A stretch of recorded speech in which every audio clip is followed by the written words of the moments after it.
Hello, I'm Jenna Nichols with CATS, and I'm the Deputy Project Manager for the LYNX Silverline project. Our project team is here tonight to give you a presentation on our preliminary staff recommendations for Focus Area 4, which is Independence Boulevard from Charlottetowne Avenue to Idlewild Road. This is our fourth live virtual public meeting.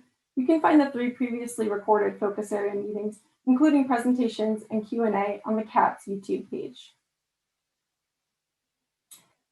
Just a note, we do have a panel of technical experts who will be assisting on some of the live Q&A after the presentation. As a reminder to our panelists, please remain on mute until the Q&A portion of the meeting. For our participants, please log into your Gmail or YouTube account to participate in the live Q&A portion of the meeting. For best quality streaming, please log off any organizational VPN.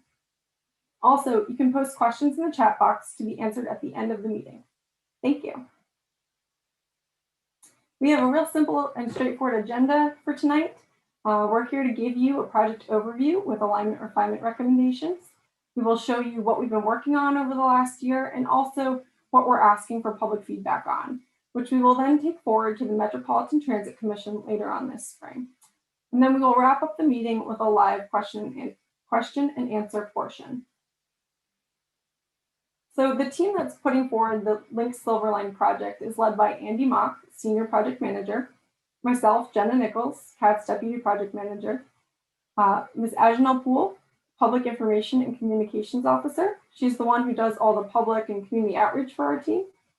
John Howard, he's the TOD, Transit Oriented Development Project Manager. So Transit Oriented Development, that's looking at the land use around the stations, not so much the nuts and bolts of the track and station design, but the vision and land use around those stations. And then Jason Lawrence, he's the Rail Trail Project Manager. He's putting forward a team that's seeking to develop a vision for the continuous rail trail that goes the entire length of the Silver Line. So just as a note, this project is really part of a much bigger puzzle that's trying to pull a lot of things together as one cohesive vision. That includes all the jurisdictions along the Silver Line, including the city of Belmont, the city of Charlotte, and the towns of Matthews, Stallings, and Indian Trail, and all of their planning organizations, which includes the Gaston, Union, and Mecklenburg County MPOs. There's also NCDOT, who has many projects that are being coordinated with the Silver Line. In addition to that, most of the roads along that 26-mile corridor that the Silver Line will travel along or across are owned by NCDOT. So they're a really important stakeholder for us. Within CATS, we also have significant outreach from a regional perspective through the Connect Beyond effort, looking at how transit can serve the larger region, and we coordinate with that effort as well. We also ensure that we are coordinating with the Charlotte 2040 plan, as well as the 2030 system plan, which seeks to develop the corridors identified in the plan. And as I said before, there are components within the Silverline program that are related to transit-oriented development and the rail trail, which we will talk about in a little more detail as the presentation continues. This map shows the preliminary staff recommendation in purple. It's 26 miles long and it touches 5 jurisdictions in 3 counties, and it includes 29 stations and 1 maintenance facility.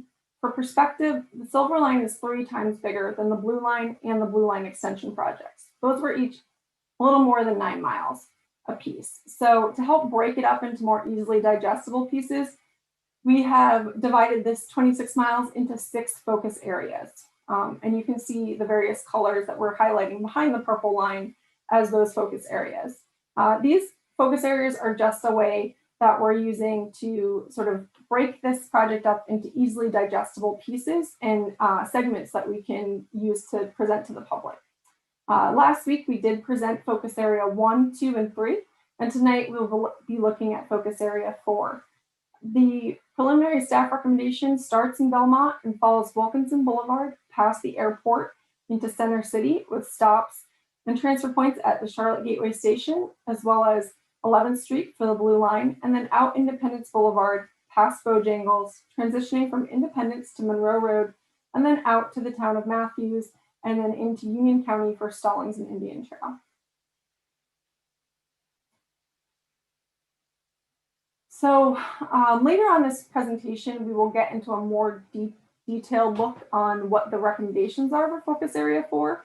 But for now, we'd like to, before we drill down into any details, we want to keep it at a high level and talk about the preliminary purpose of the project, or why are we doing this project? This is all part of a general statement that we make through the environmental process of the project, which we presented to the public back in September during our round 2 public meetings, but I'm briefly going to go over it again. Our preliminary purpose of the project is to provide a competitive and reliable transit alternative. We also want to improve local connectivity and access to housing, employment, and community services in the corridor. It's important for us to promote opportunities for development and to provide a transit system that is financially sustainable to build, operate, and maintain. And lastly, it's extremely important that it preserves and protects the natural and built environment. So this past fall, we completed what's called early scoping, which is a federal environmental process that you go through with very large, complex projects to provide the state and federal regulatory or permitting agencies the opportunity to take a high-level look at the project and see if there are any big issues or anything that we need to be aware of early on. It's very important not only to engage with the public early on, but also with these agencies that we will be working with over the life of the project. As part of that early scoping process, we did prepare and present the preliminary purpose and need of the project. There was also a review of our previous studies, including the Southeast and West corridor studies that have been studied over the last 20 years. There was a review of the alignment refinement options and potential station locations, and we received public and agency input on those as well. There was also a review of potential environmental concerns, and lastly and importantly, we did review our public engagement methods. So one thing that was unique for this project has been that we've had to pivot to the virtual environment due to the pandemic, and so we really had to figure out the best ways to present this large amount of information to the public and engage with them in a way that was meaningful. And so this is something that we take pride in, that we were able to quickly pivot to that virtual environment and that we found innovative ways to work through things. Historically, we would have been able to all stand over paper maps and talk with one another in person and answer each other's questions and, allay concerns and whatnot. But we're constantly trying to figure out the best way to continue that level of engagement where folks feel heard and, concerns can be addressed. And so we're constantly adjusting and making sure we're doing the very best we can to meet the needs of the public and our stakeholders. So we've received some great feedback on that.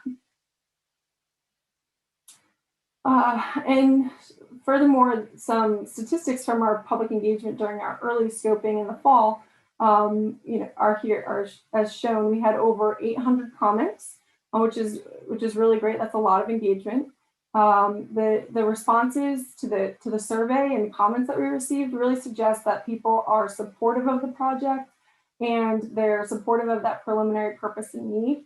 The top priorities that were identified were local connectivity and travel time, and also getting into that public engagement, and receiving, a 90% level of support for the purpose and need is a really great feedback. And just seeing overall the excitement and the energy for the project was wonderful. Also, 4 out of 5 respondents thought that the alternatives that we considered were adequate. But as always, people always do come up with other suggestions and feedback, and so we are not afraid to also address those. And half the time, we've actually considered those in a internal setting. So where are we as far as project progression? We are currently in what we've classified as sort of the phase 1 of pre-project development, which is really just the very early stages of design, looking at what is a feasible alignment that can go from Belmont to Indian Trail. Part of that is looking at the locally preferred alternative refinement in more detail. How can we refine that alignment that was originally adopted in 2019 and get into more detail on what works with that alignment. Then, as I mentioned, we completed what we call the early scoping, and And we'll be taking, that'll let us to, tonight and presenting these refined alignments, which we'll be taking to our governing board, the Metropolitan Transit Commission, for adoption later this spring. Once we've adopted that refined locally preferred alternative, then we will begin a more detailed environmental and engineering study, as well as those technical studies, and we begin some more focused station area planning work that will complement the stations, looking at land use improvements and capital improvements and other goals, such as affordable housing and the like. And we'll really kick off all of that once we have, more certainty in the alignment and where the stations will be. All of that work will prepare us to be able to request entry into project development stage from the Federal Transit Administration, the FTA. That's a necessary step in eventually being able to compete for federal transit funding through the Capital Investment Grant Program. That's when we would complete the environmental process, prepare 65% design plans and beyond, and then really be able to have a more detailed and informed cost estimate.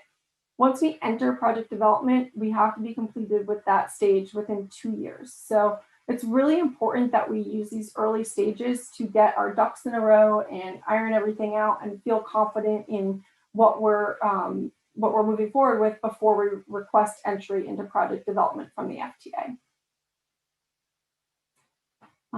So these next few slides will just speak to the alignment, refinement, and evaluation process. I like to show this slide because it really is helpful in describing where we are with the project. I think a lot of people believe we're a lot further along than we actually are because they've been hearing about the Silver Line for years, but we're really at the very beginning of this process. The system planning effort that concluded in 2019 identified a general locally preferred alternative corridor that was not really overly specific. It was a general route that took you from Belmont to Matthews and also proposed to evaluate alignments into Union County. So the way that we've approached this was to take that general corridor, that big fat line that you see on the left-hand side of the screen, and we tried to determine where exactly would this alignment go? Where could it go? Would it be up in the air? Would it be below grade? Would it be in the median of the roads? Would it be on the side of the roads? Where are the stations, etc.? All those details. This led us to develop over 100 different alignment options. That's sort of represented by those, squiggly dashed lines there in the middle of the screen. We then shortlisted those alignments based on a decision-making criteria in order to take those 100 plus refinement options down to one refined LPA. So that's the stage we are in right now, where we've generally narrowed the alignment down to one preferred recommended alignment that we're presenting tonight. When we took that fat corridor and broke it into 100 plus alignment options, we did so with consideration for a number of factors, some of which are shown on this slide. There's a good amount of engineering evaluation that really needs to be taken into account to refine the high-level conceptual planning and to assess the feasibility of certain horizontal and vertical curvature. We have pretty strict design criteria for a light rail, so we need to make sure that that all would work. We really dug deep into the alignment to understand the feasibility and the trade-offs of one alignment versus another. There's also a big focus on environmental considerations, again, because this project is anticipated to compete for federal funding, meaning it has to follow NEPA, or the National Environmental Policy Act. That requires us to go through a very thorough vetting of environmental impacts and to identify how or if we can mitigate them in some way. We have to look at the entire project and identify any impacts of the project. Those could be water quality issues, or endangered species, or sensitive communities, historic properties, all of those sorts of things. Additionally, there have been a lot of changes in the corridor since the planning studies were concluded. As I'm sure you guys are all aware, the aggressive growth of Charlotte that continues means that there's a constantly changes within the corridor and in our city, and that new development and infrastructure projects that have popped up from our original studies, we really need to take those changes into consideration and see if there are adjustments that need to be made. For example, there could be a conflict, a building or a new utility where perhaps there wasn't one previously, and that might require alignment adjustments or additional coordination. Also, public and agency input has been very important to get our heads around, and much of the focus for that first phase, or for this first phase, has been going through the robust public engagement process and taking the time to get the agency input as well. We really know that that is important to having a successful project. We also want to make sure there's a lot of time for coordination with other public and private projects along the corridor. Over half of the Silver Line alignment is in or adjacent to NCDOT right-of-way, and there are at least 7 or 8 major NCDOT projects that we're coordinating with. Another good example of coordination is with the airport's future land use plans, as well as other major efforts in the city, like the Charlotte Gateway Station. And then, of course, many people from PATS and the city team, as well as some of our stakeholders, like folks from NCDOT, have experience working on the design and construction of the Blue Line and the Blue Line extension. And so we wanted to take some time to make sure we're implementing our best lessons learned and bringing those lessons learned to the Silver Line so that we can have the best project possible. So I've talked about the alignment refinement process that led us to identify over 100 different alignment options. But once we had those 100 alignment options, we really had to take it from 100 down to 1. So the way we've done that is with this evaluation of benefits and risks. The benefits we're seeking to maximize when we compare one alignment versus another are that we want to make sure we have the best possible travel time, because everyone wants a fast and reliable transit trip. We need to try to be as competitive with single occupancy vehicles as possible. We want to have good local connectivity, meaning you can get from your home to wherever you want to be via light rail. So that connectivity also extends to how you get to the light rail station, whether you're getting there as a pedestrian or a bicyclist. We also want to make sure if you're using our bus transit system that you have a seamless connection there. And if you are an auto user, we want to lure you out of your car into a very well-placed and easy to access park and ride facility so we can get you on the train and to your destination. So we really just want to make sure that people can get to wherever they are to wherever they are going.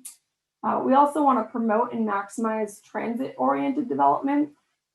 This is really about, sort of city building as well, making sure that we're, benefiting from those secondary enabled benefits of the light rail, thinking about land use and the areas around the stations, creating those great places, that connectivity, and those, the places that everybody really wants to be. All the while, we're weighing those benefits against the risks, because we want to be able to put forward a project that we're able to implement.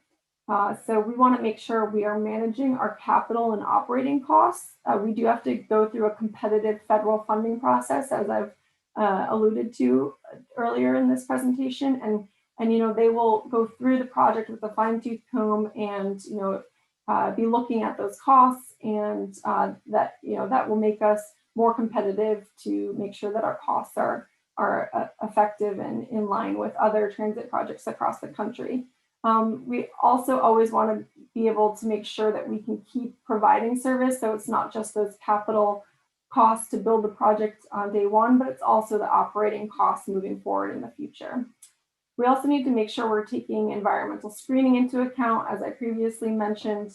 Again, this ties to being able to receive federal funds, but in general, we go through a very robust environmental review process to get those funds. And so that's been a major focus for our alignment refinement evaluation, making sure that we are looking at impacts to the natural environment and impacts to communities. So this is something we've spent a lot of time on, and we will continue to do so. And lastly, we need to make sure that we're coordinating with others.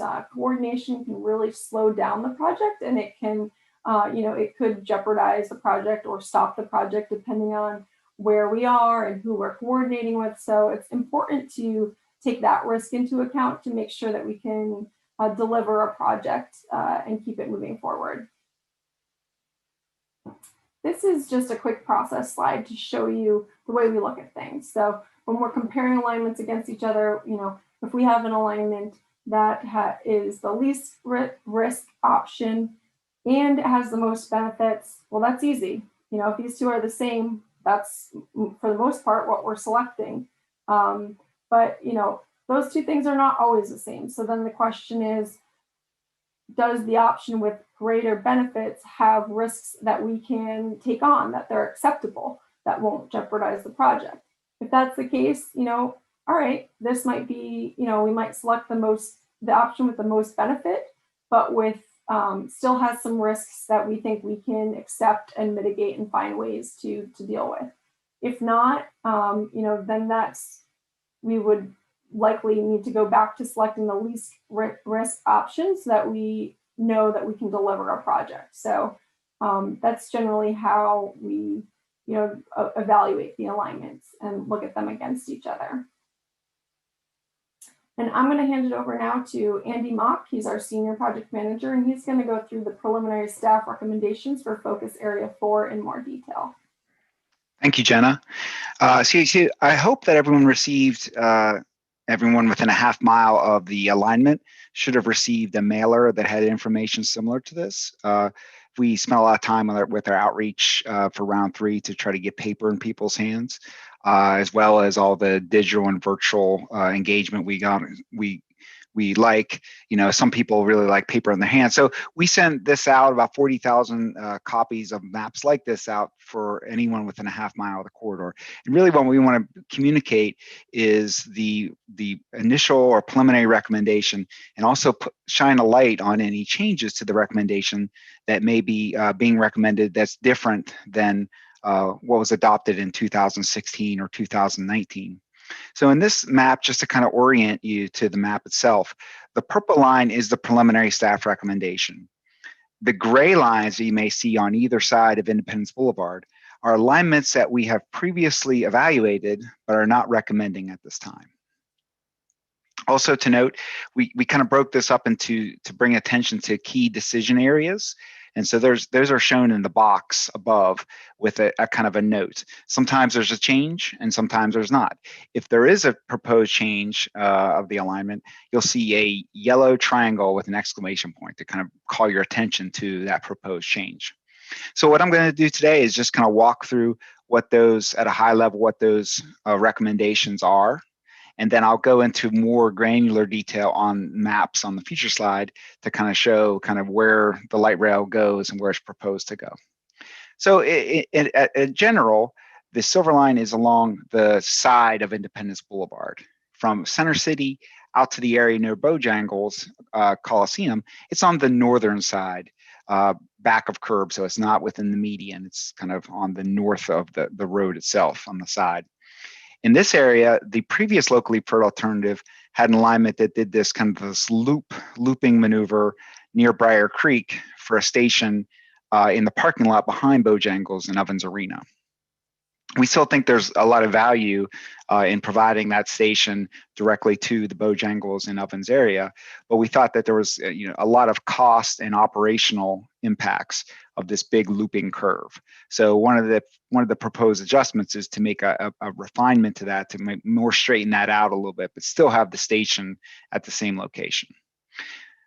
But we did also identify an alignment that went along the northern side to kind of minimize that curvature at all. Well, ultimately, we have to make it to the southern side of Independence, but we evaluated an alignment that went to the north. One of the reasons that we kind of moved away from that, there was a lot of community resources and historic properties on that northern side that really kind of pushed us back to the south to continue that evaluation. And so really it boils down to being on the south. It provides good access to Monroe Road and Bojangles and Ovens Auditorium, all the special events that happen there every day, and it supports potential development opportunities in this area. So this is a kind of an opportunity for some land use improvements and benefits related to the station, which is pretty much right between Independence and Monroe Road. The other decision zone that we were talking about was really the Amity Gardens area. And that's the area between Eastway and Albemarle Road. We did, as I said, we did evaluate an alignment on the northern side, but we did choose to be on the southern side at Bojangles, and that kind of sets us up to be on the southern side the rest of the way out to the end of the focus area. So the change there is, or the recommended change, is that when we really started to get into some of the engineering details, we understood a lot more about the natural resource and water resource issues in this area. Along the initial LPA was along Independence Boulevard, right near Independence Boulevard on the curb. However, at the time, when we really started to look at it, really started to understand the flooding impacts, the floodplain impacts, and also there's some pretty significant drainage features out there that really limit the ability for the Silver Line to follow the LPA because of those detention structures, as well as the floodplain issues. So if we make a jog away from Independence behind the Echo Park Auto Dealership, and we can show that on a map, we minimize much of that. We still need to bridge over a narrow part of the floodway, but we are able to minimize much of that. And then we transition back over here near Albemarle Road to something that runs more similar or closer to what the LPA was, similar to the curbside of Independence. We then follow that through Sharon Amity and out to the end of the focus area. So I'll just briefly go through this and try to make sure we reserve some time for Q&A. But so we're on the northern side with a station at Pecan and for Plaza Midwood. That station would be at the Independence elevation with vertical circulation down to Pecan to serve the neighborhood. Continue along the northern side to a station that's serving Commonwealth. Making that transition here near Briar Creek on this curved structure that goes through the parking lot with the station.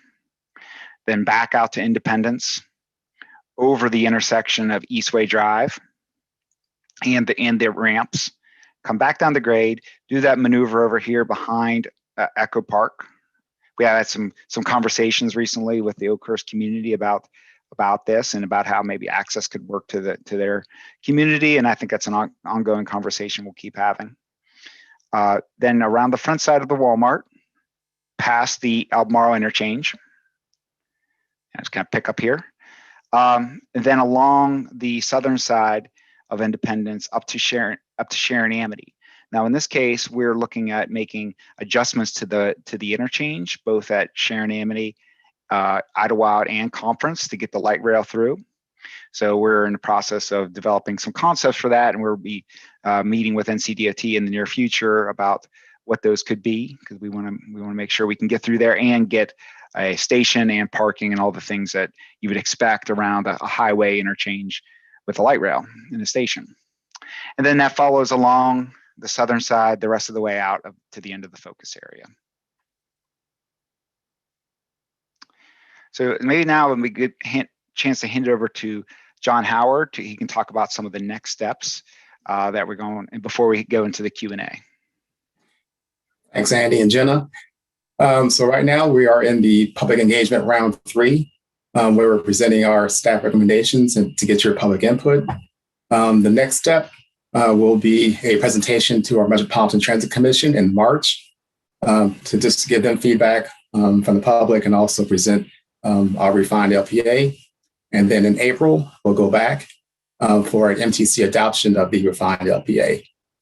After that, they'll advance the light rail design into another further environmental study and do more surveying. And then we'll move into station area planning. So once the refined LPA is adopted, we'll start looking at station by station area plans along the 26 miles of the Silver Line. There's also another study that looks at the rail trail. That's what Jason Lawrence is working on. And embedded within our station area planning work is an affordable housing strategy. So the TOD study is really a bucket, if you will, of station area planning efforts, such as looking at existing land use, looking at proposed land use that will support a station and also be complementary to the community and neighborhoods around it. Also looking at critical connections. That is, what are the safe and pedestrian-friendly connections to and from stations? Also, how do we integrate local bus into these station areas to get people to and from these areas as well? and also looking at greenway connections and other types of connections for pedestrians, again, to have safe access to and from these station areas. All of this work will take place around the late spring of this year, and will wrap up at the end of the year or early 2022. And I'll turn it back over to Andy at this point. Yeah, thank you, John. I'm gonna stop sharing for a moment, and we're gonna go take a moment and look at the online open house, if I can find it. Pardon me. Oops.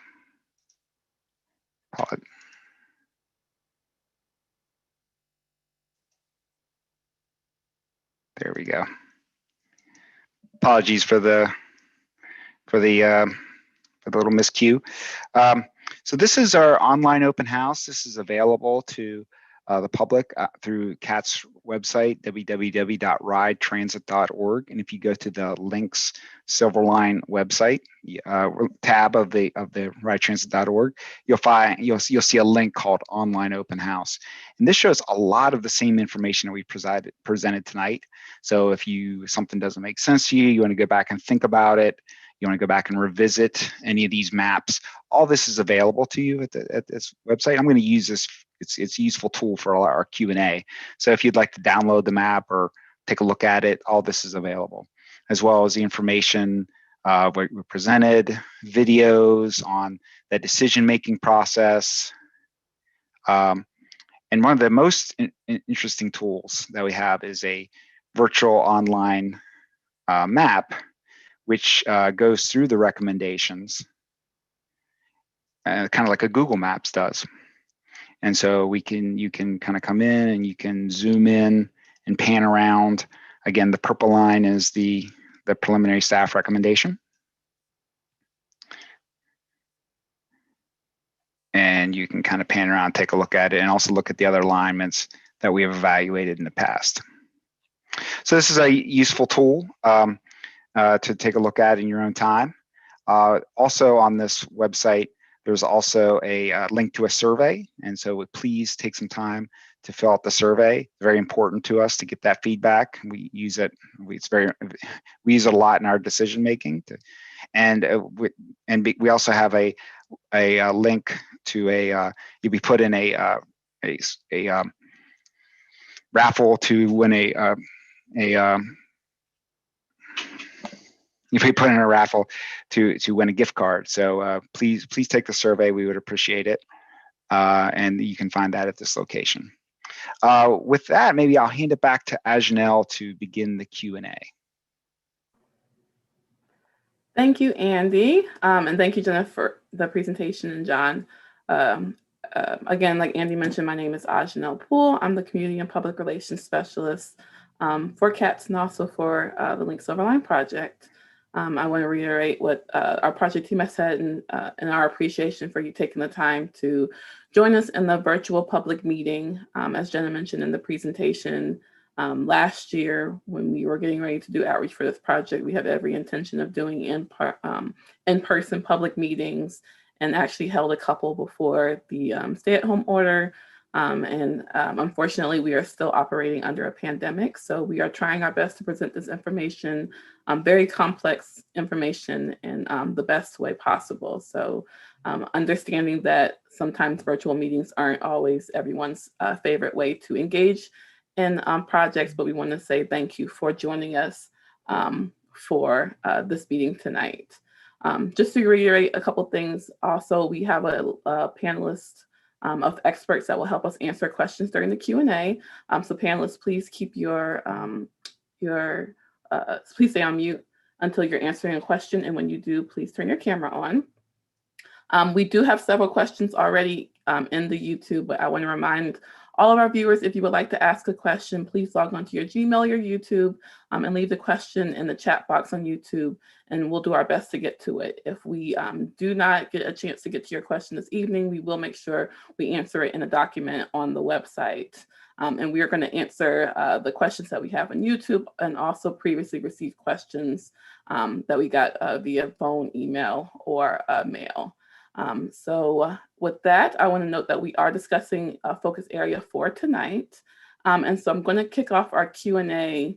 Hopefully, John Howard is able to get to this one. But the question has to do about economic development.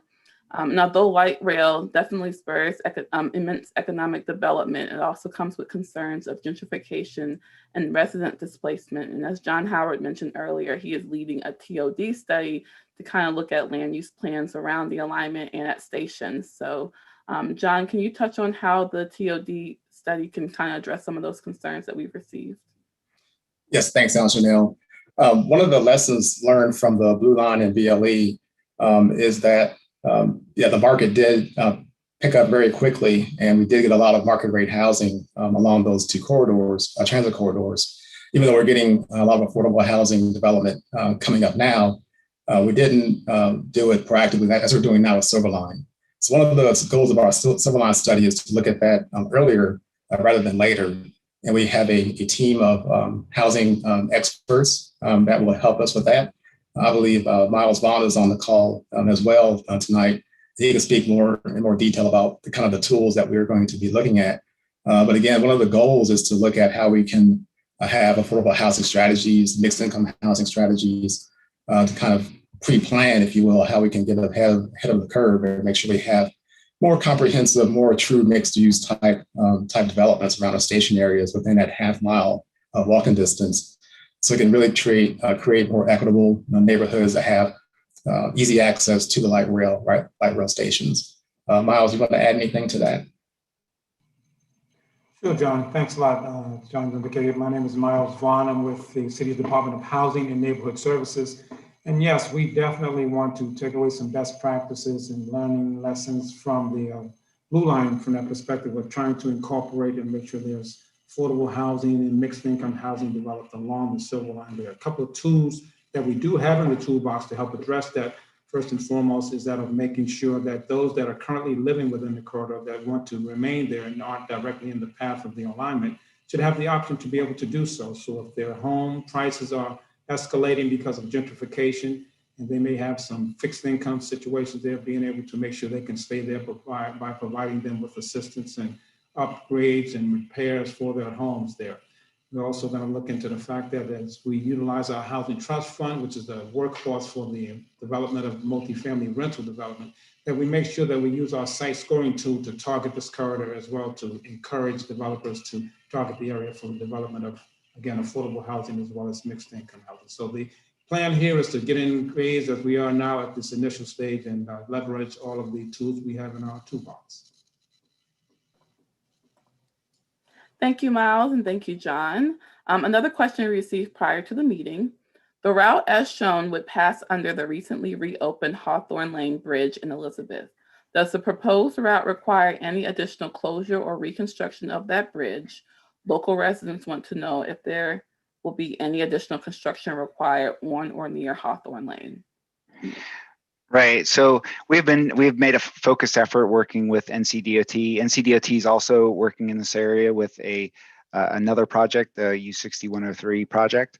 So we have been working with them. We believe that we have a path forward to build the light rail underneath the bridge inside the abutments without significant closures of the Hawthorne Bridge. So we feel like we are able to fit within the envelope of Hawthorne Bridge without any additional closures or major construction of that bridge. Thank you, Andy. Another question we previously received, and I think Jason Lawrence, if you're available, this might be a good one for you. Why is there a proposed Amity Gardens then Sharon Amity light rail stop instead of an Oakhurst then Sharon Amity light rail stop? Sure. Thanks, Anjanelle. Good question. You know, I think as Jenna talked earlier about the planning that's been underway in this corridor, some of the station names reflect some of that long-term planning that's been underway. Back when we were looking at this as a potential bus rapid transit corridor back in the early 2000s, the team identified a stop near the Amity Gardens shopping center. For those of you who have been around sometime may remember there used to be a shopping center called Amity Gardens. That name stuck through all our planning efforts. And then, you know, the names at this point are to identify areas. And then as we go further into design, more formal names will be adopted to reflect cross streaks and more identifying landmarks to demarcate the stations. Thank you, Jason. Now from YouTube. A year ago, 100,000 plus people commuted to the uptown skyscrapers every day. Now, most of those people work remotely and have done so for almost a year. Do you really think they're all going to go back? And I think, Andy, that's a good question. Talk about why we're doing this effort and kind of the planning into it. So I'll say that nobody knows, nobody can see the future, but we're planning and designing this project for decades, a long term. And so because of that long-term vision, that long-term view, I mean, at some point we will all go back to our normal lives. And I feel like we're working forward with design, pushing forward this design, all this necessary coordination to best set the project up for success at that time. So one of the main purposes of this project is not just transportation, it's not just commuters, but it's also for land use, it's also for placemaking, it's also for city building and all many other things besides just transit trip. And so that is an important part of it, but there are other important parts as well. So we feel like it's a good investment to put forward the effort to push forward the design so that we can be equipped to move forward with the project and seek funding necessary to build it. Thank you, Andy. I live along a section of Independence Boulevard where a sound barrier was not constructed. When the Silver Line comes through, will there be an opportunity for a sound barrier to be installed? Yeah, so what the project will do, and I don't know exactly where the questioner is asking, but we will evaluate noise impacts of the Silver Line project. So we'll go out and evaluate the existing conditions. So along Independence Boulevard, we'll do sound readings, and then we'll do a study to analyze any differences. And so if the Silver Line makes it significantly worse, then we will potentially evaluate mitigation. My impression though is that Independence Boulevard is quite loud as it is. So I don't know if the Silver Line would make that significantly worse, but the study would tell us what level of impact the Silver Line would have over the existing conditions. Thank you. What connection will the Silver Line have to Eastland Mall area? The Eastland Mall area. That's a good question. Certainly, we would be evaluating bus connectivity, potentially other capital projects that might provide connections over to Eastland Mall. We haven't really got into that level of detail. I'd say that once we kind of firm up the stations, locations, we'll start looking at the modes and how we're going to program those stations, what stations will have the best opportunities for bus connectivity versus bicycle connectivity. And so I think once the stations are laid out and we start to get into kind of some of the station area planning process and identifying the vision for each one of the stations, that'll kind of lead us down the road of how we best serve Eastland. So I think that will be upcoming as we continue with our progression. Thank you, Andy. What studies will be conducted on neighborhood impacts and how will those be presented? So through our environmental process, there will certainly be studies on impacts, environmental impacts, and there will be noise and economic and any environmental justice impacts. So those will be studied as part of our normal environmental impact statement. And then through the area planning process, there'll also be evaluations regarding impacts to the community as it relates to land use and potential gentrification. That's what John Howard was mentioning. So I think between the environmental impact studies as well and on top of the transit-oriented development study, that there will be significant evaluation of the neighborhood impacts from the project. Thank you. When will the project be built? We've been talking about it for 5 years now. How soon will it be built? Yeah, so that's a great question. So, the vision and the goal is to build the project as soon as possible, of course, trying to honor the 2030 plan and 2030 vision. I think that the the delivery date will be driven by decisions that will be made in the near future. So as we have those conversations about funding, as we have those conversations about alignment and the challenges of one alignment versus another, a lot of those decisions will drive the actual progression of design, the complications of design, and the ability to push forward a project and fund it. Right now, the goal is in the 2030 realm, but again, the many decisions that will be laying in front of the project team and the community in the next couple of years will really drive the actual delivery date. Thank you, Andy. I believe these are two questions that are similar for Jason Lawrence to answer, but I'll read both of them and then see who can best answer. The first one says, if the corridor lies on one side of Independence, how will the other side be connected to the station? And the second question is, would you consider making the Briar Creek Road Bridge over Independence more pedestrian friendly to get to the Bojangles Coliseum station? So I don't know if that's two rail trail questions or if you want to take one and Andy can take the other. Well, I think it's station area planning function about what happens to get access to the stations. And I think some of that will be discussed during the stationary planning activities that John Howard and his team will be leading up, because each of these station areas will need a capital improvement project, planning to determine how to best access the stations. We do that for the original Blue Line and the extension. And I'll hand to Andy, who might have some insight on the Briar Creek portion as well.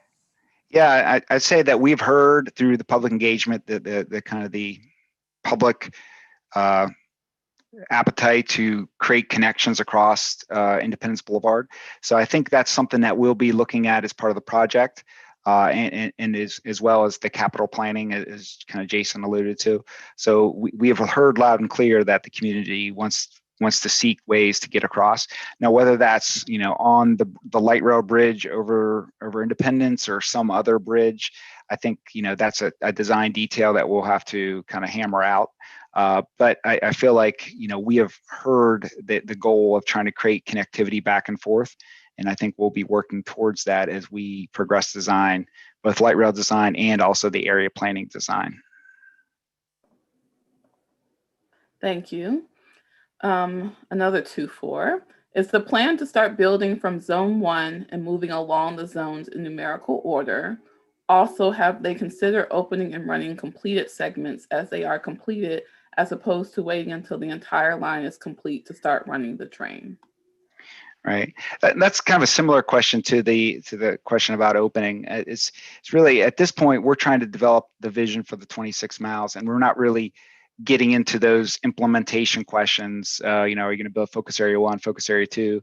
I think we're going to put forward a project that we feel like can best compete for federal funds when we get into that implementation zone, depending on the funding that's available to the project. Ideally, we would have all the funding available to us at one time, and we could push forward the project. And then we'll see how that goes as we continue through this initial phase and answer those funding questions that are the public and our elected officials are having. And just to add to that, again, the focus areas or what this person referred to as zones, those are really just for how we're disseminating or sharing the information, because it's such a long project. So those aren't associated with segments of the project and breaking it up in terms of how it would be constructed. Those are really just for informational purposes. Thank you, Andy and Jenna. Yeah, we typically get that question a lot about how focus areas are broken. Right. Will the rail be at the same height of Independence as it comes out of Uptown? How will the rail connect into Uptown at the Charlottetown exit? So in general, along Commonwealth, between Commonwealth and Independence, it's at a similar elevation as Independence in general. And so really the question is about how we get around through Charlottetown. That's something that we're actually currently evaluating exactly how we'll do that. This concept shows us going around the outer side of the ramp, the existing Charlottetown ramp. We're evaluating some other alternatives to that. So I think this transition point from this side running condition, which is pretty solid, meaning that it hasn't really changed much in years. And so, it feels pretty good. Once we kind of get up to Charlottetown, I think that's something that we're going to continue evaluating the best way we can get through all these roads and ramps to get to a center city. The idea is after we get past this area, we would then cross over in some way Brookshire Freeway and then enter into the 11th Street corridor for a station that serves the Blue Line and ultimately Charlotte Gateway as well. Thank you, Andy. With this focus area, there are a lot of bus routes and residents in this area. Will there be park and ride services in these stations or more further down? Yeah, so we are definitely seeking to identify some areas for park and rides. It's a slam dunk that there's a travel market along Independence Boulevard to pick up park and riders. And initially, our initial thoughts, and we haven't got into the details of which station would have parking, but some initial thoughts is there, certainly a Sharon Amity Idlewild conference would make good sense to have park and rides there. There has been some suggestions that maybe at Amity Gardens, maybe that as well. But I think as we get into that kind of project definition, we'll come up with a kind of a better criteria to kind of formalize what stations have parking and what doesn't. And I see Jason kind of piped in, so I don't know if Jason has something to add. Oh, Jason's frozen.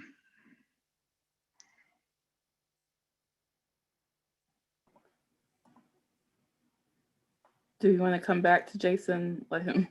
Yeah, let's go on to the next question. Okay. Let's see if Jason has anything to add to that.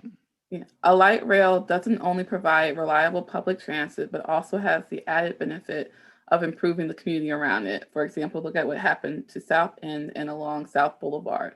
By building the light rail along Independence Boulevard, which we all know is a busy highway, how do you see this improving the surrounding community as opposed to constructing through neighborhoods such as down Monroe Road, specifically close to the Bojangles and Amity Garden stops?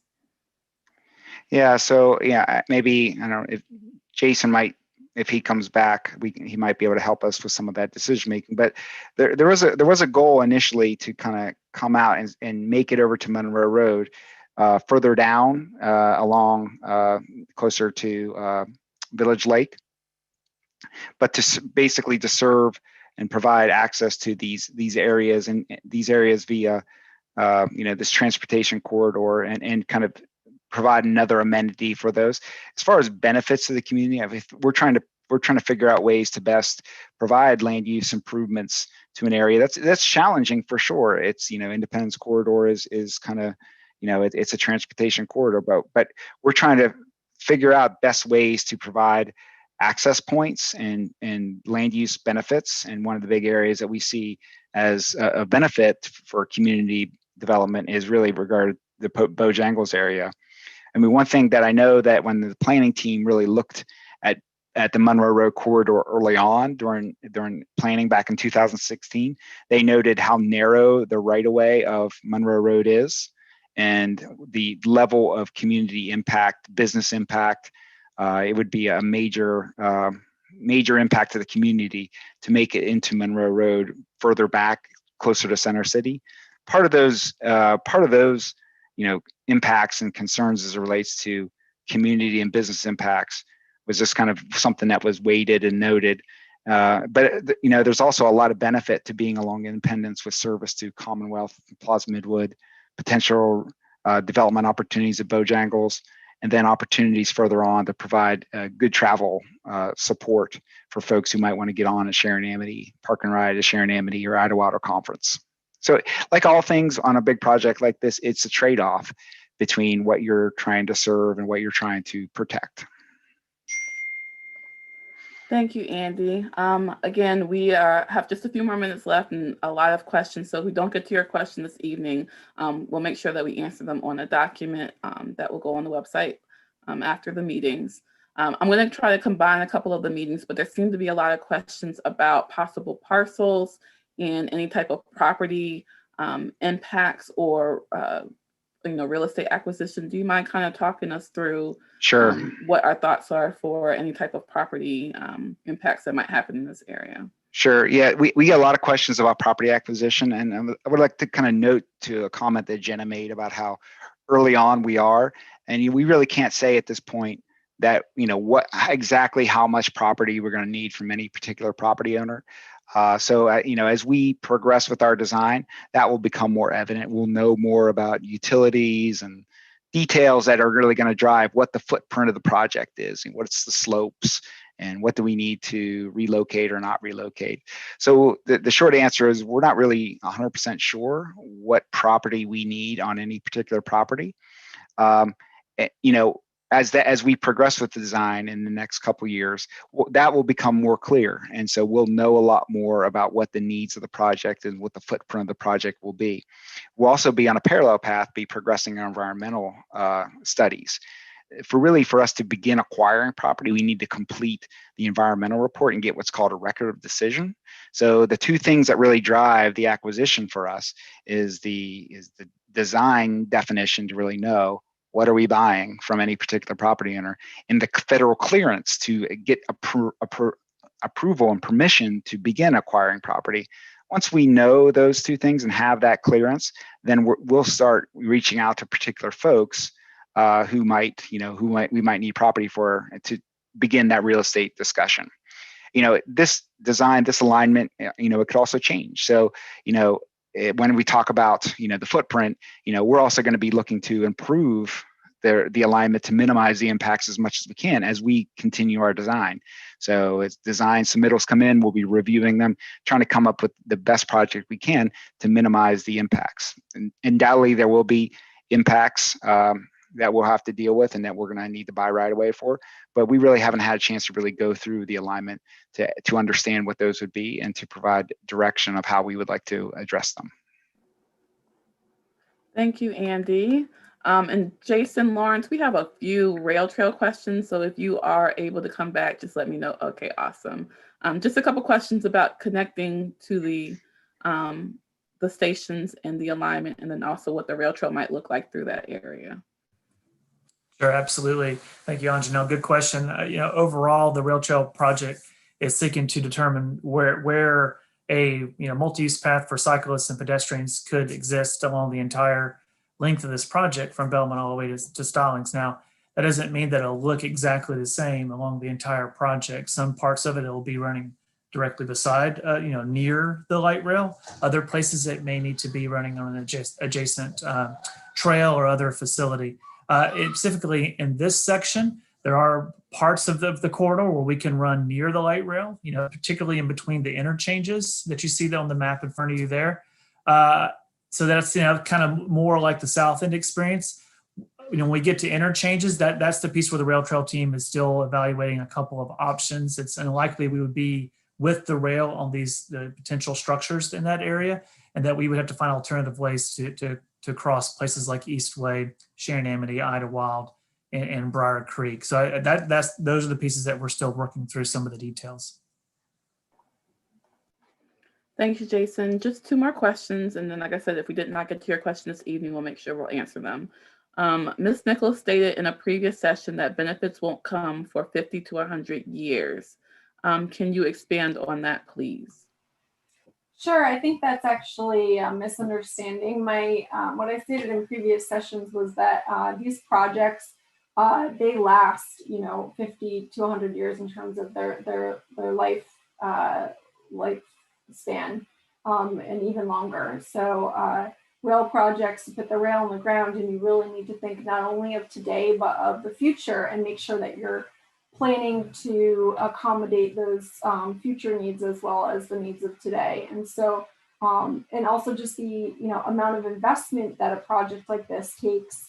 So really that comment was to point to the fact that we really have to think beyond just the next 20 years and think what's the best project for the city of Charlotte and the Charlotte region for generations to come. And so because it's such a massive investment, we are very careful and thorough with our analysis and making sure that we're getting all this input and also as much information as we can to feed into the decisions that we're making. certainly benefits will be seen, day one and beyond, but making sure that we're thinking about this as an investment that could last, a century or more. Thank you, Jenna. And our last question, will TOD, excuse me, this is a TOD question for John Howard. Will TOD zoning be applied in Elizabeth where Independence Route is 50 plus feet below the already developed area? So that's a good question. So when we start doing our area plan analysis and looking at land use, we typically don't overlay TOD over single family communities and neighborhoods. So we will look at that as well. And usually we look at a half-mile radius around a station area. So when we start getting into that level of detail, we'll have public meetings with you all to talk about the station areas and the land use plans and the preservation plans and those things in more detail. All right, and I'm sorry, I'm going to ask one more question, which is how does this line integrate with the Gold Line streetcar? Well, that's a great question. So there's a couple opportunities that we're evaluating the best way to provide service to the Gold Line. Certainly in Charlotte Gateway Station, that there'll be the Gold Line is directly adjacent to Gateway Station, and the Silver Line is anticipated to have a station directly adjacent to it. We are evaluating a pedestrian connection between the Pecan Station and the Gold Line near the Hawthorne Bridge. We're not really 100% sure how that connection is going to work at this point, but as we kind of get into the more design and more of that kind of area planning process, we'll be seeking approaches to provide that connection between the gold and the silver, and Pecan seems like a likely location to try to find that connection, but it might not be as direct as the Charlotte Gateway Station. Thank you, Andy. And that will conclude our Q&A. Again, I want to thank everyone for asking their questions. We tried to get through as many as possible in the time that we had, but be on the lookout on our website, ridetransit.org/linksilverline. We will put all these questions together at the end of our engagement period and make sure that you guys can find them on a document, find the answers on that document. So Jenna, if you want to close us out, thank you. Thanks, Ajna. So hopefully everyone felt like this was a good process and you received some valuable information and learned a little bit. Again, you can reach us at through email at linkssilverline@publicinput.com. There's also an online survey at our website, www.ridetransit.org/linksilverline. At that website, you can also find additional contact information for us and a survey link, as well as a link to the online open house that Andy shared tonight. You can text our survey. If you don't want to do it through the website, you can text it via your mobile device by texting Silverline to 704-461-4441. Again, you can send us an email at linksilverline@publicinput.com. You can give us a call, give our customer service a call at 704-336-7433. And you can always leave a voicemail with comments. To do that, you would dial 704-461-4441, code 6636. We'll be checking the voicemail, listening to the comments, and doing our best to respond to those as well. You can send us a snail mail at Charlotte Area Transit System, care of Marketing Department, 3200 South Boulevard, Charlotte, North Carolina, 28209. And as a reminder, the public commenting period goes from February 2nd until March 11th. And so we're really requesting and urging folks to send us comments, fill out the survey, where you can enter comments within the survey before March 11th. And again, there is an opportunity to win one of 5 $100 Visa gift cards if you take the survey and enter that drawing.